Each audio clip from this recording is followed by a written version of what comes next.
19:28 to 44. So this talks about Jesus' triumphal entry, how he told his disciples about the colt, how it played out exactly as he said it would. And then in Luke, I noticed a specificity where he zoomed in on the disciple. So after they got the colt, then the disciple was the one who put their cloaks on the colt and then put Jesus on it. Then they were the one who spread their cloak on the ground. Then the whole crowd of the disciples began to praise God. And of course, this was during the Passover, so there were other people around, and we know that the Pharisees are there. We don't know how many of them joined in with the disciples, like praising God, but I think they were the one who was leading the worship. And that's why the Pharisees then said to rebuke your disciples. They didn't say rebuke the crowd, they said rebuke your disciples. And Jesus didn't. And so I think I never read it in this light before. Up to now I just thought people just joined in somehow. They knew who Jesus was. I don't remember if he's been to Jerusalem before. I don't remember. I think this was his first time entering Jerusalem. But I'm not sure. And then after that, that has always been a question, do people just join in, but then how come the whole crowd then turn against him? So now it kind of makes more sense that the disciples were the one who is doing the worship. They are the one who knows Jesus, and probably they're outnumbered by the other the rest of the people in Jerusalem when the time does come for Jesus to be tried. I'm not sure about that, but that's what I understand from today's reading. There are other people, probably they join in, but maybe they're not true worshipers. And then after that, the other thing that stood out to me is that he said that he is the one who come in the name of the Lord. And we know that when Jesus said that he come in the name of the Lord and they reject him, but another, the Antichrist, who come in his own name, that person they will receive.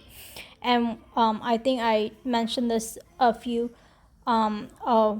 while ago, that I watched an interview with Sean McDowell with a Jew, and they have very specific checklists to look for a Messiah, and that is someone that will bring peace. Is one big thing on their list, and Jesus obviously did not fit that. So and so right here it says right here, then this is another thing that stood out to me today. He saw the city, he wept over it, saying, if you had known this day, even you, the conditions for peace. So when I read that, I'm like, what are the conditions for peace? So peace doesn't come just because Jesus come. There are conditions. And I think when I read it, the first thought that came into my mind is that Jesus had to die and be resurrected for there to be salvation to all mankind, for there to be a new covenant with for the Gentiles to be brought into, grafted is the term that the Bible used, into the olive branch, which is representing the family of God. And so conditions for peace, but it's like, what else? What other are the conditions for peace? So that stood out to me. And then the days will come upon you when your enemies will put you up a barricade. And so this is talking about the destruction of the temple and Jerusalem in AD 70.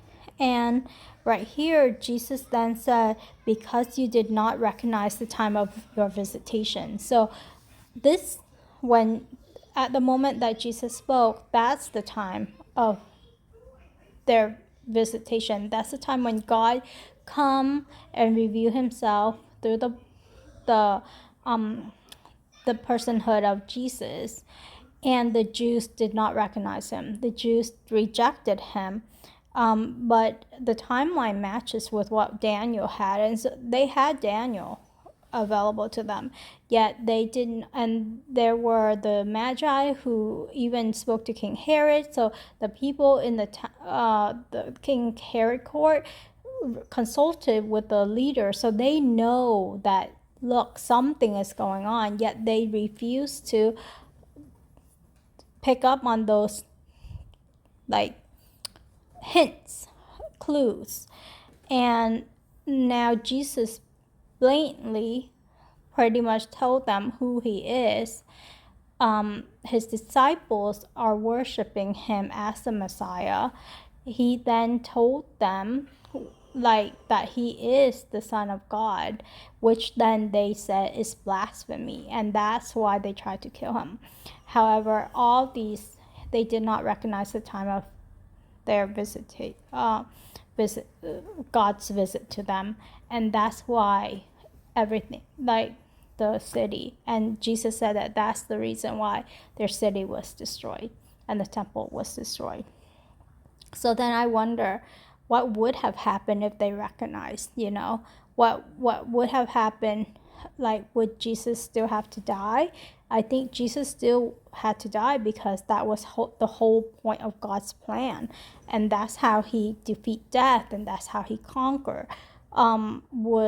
Would salvation come through another way, like Jesus reigning when he might be killed by, not by the Jews, but by the Romans instead? And so that could have triggered the fact that Jesus has to die and then be resurrected wouldn't change, but whose hand does it come through would have changed the course of history. Would that have been? So there were so many questions I had when I read this passage this time, and just things like that stood out to me. We won't know until we see God, I guess.